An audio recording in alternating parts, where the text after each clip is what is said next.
Once again, hello to everyone and a Baha'i greeting to all the people of the planet. Today is March the 8th, time is 11:30. As you can see, my favorite flower, the orchids, are here. As I promised, I said that I would be talking about the moral issues and moral values.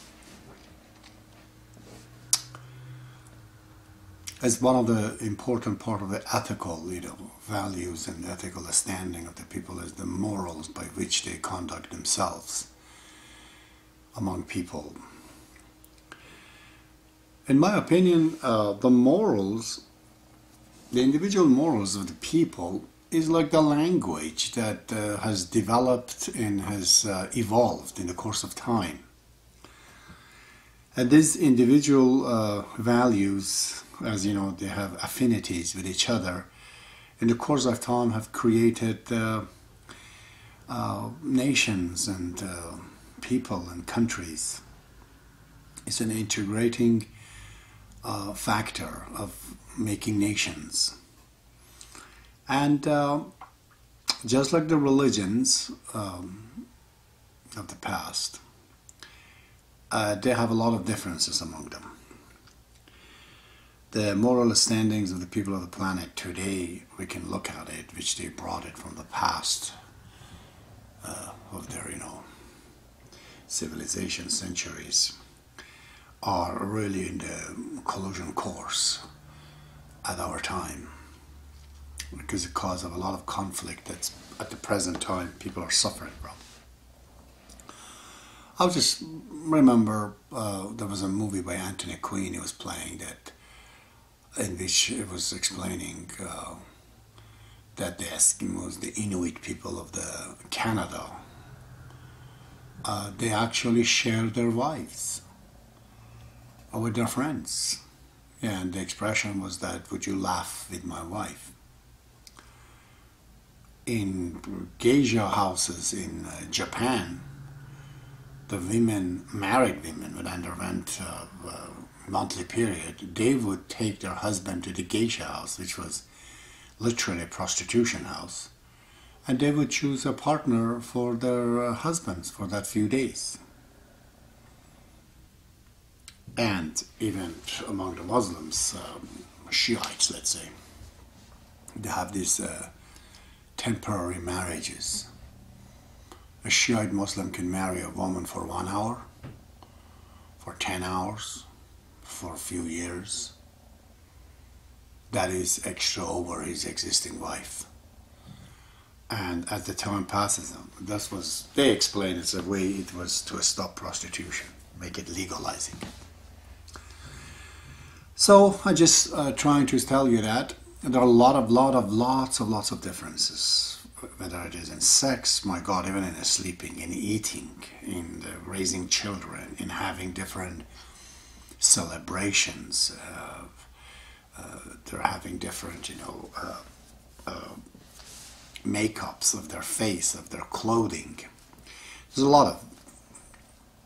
And when these people, they come together, it creates a lot of problem for themselves. Really, a lot of them, because they do not want to get over these things.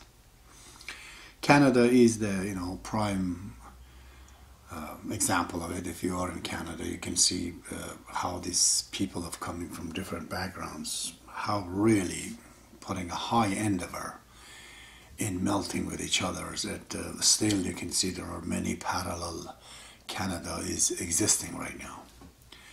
Can you imagine a Muslim fundamentalist woman to marry an Amish boy, or a Mennonite marries a Hindu? It is impossible even to imagine. So all of it is that because of these moral values that cause the problem. The religions of God in the past have dealt with these things. A lot of bad morals was among them. For example, Romans, they had this bad ethics that they thought if they conquer a nation, they could enslave people, and Europeans, white people were enslaving each other. Christianity fought with this and just eradicated it. Islam, when it came among the Arab people, they were so bad. It was the worst things for an Arab Bedouin to know that his wives, or his wives, I was sure, they had given him daughter.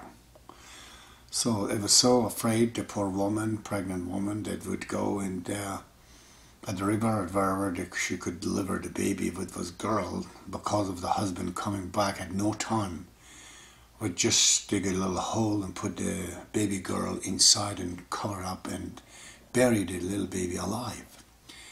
And there were certain tribes that they were doing this.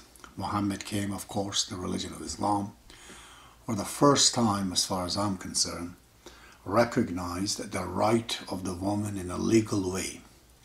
Sure, in the other countries such as Iran, and other places, they had these ideas of women, some of them, even to become a queen, the leader of the country. But overall, in the general pattern of the society, women had no power. They had no given right.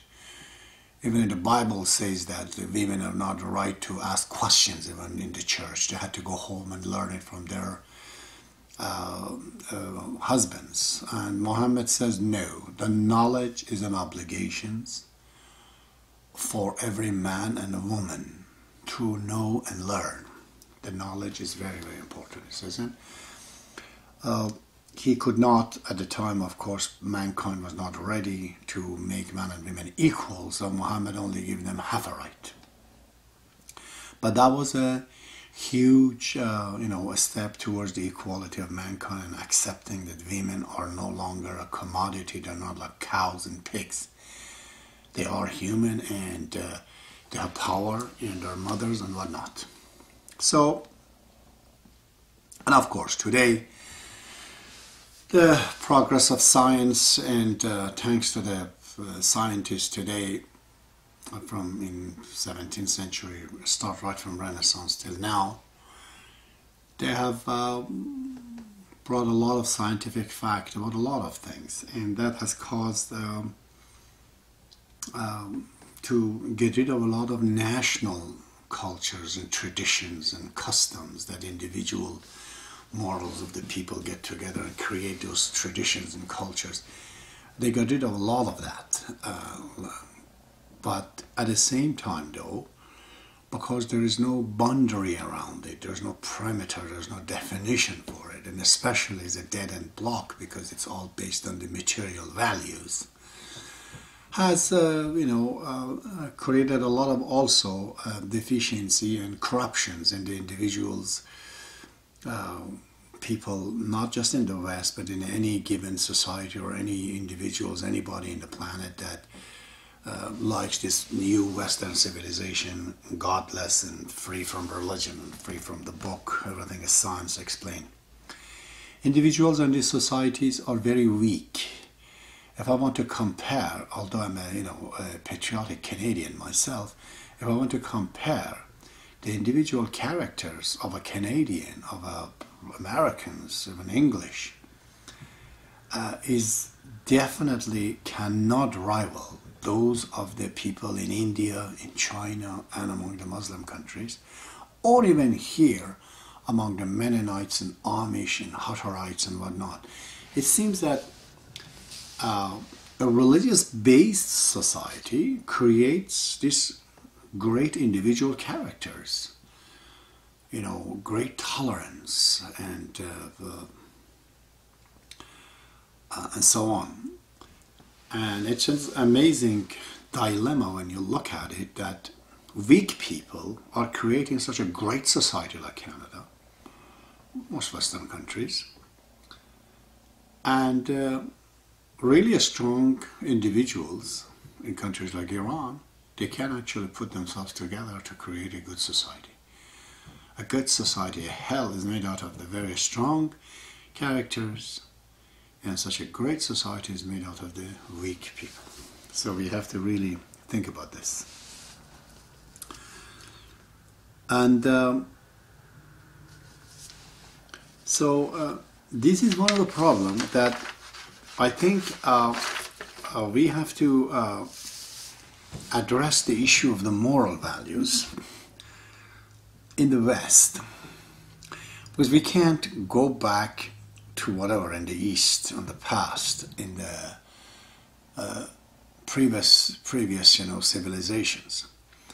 The major problem, as I mentioned before, is that these people with these moral values, whether it is religiously based or ethically or whatever, they're so staunchly supportive of that and prejudiciously protecting it, that it is impossible for love to develop among the people of these nations. An Amish girl falls in love with a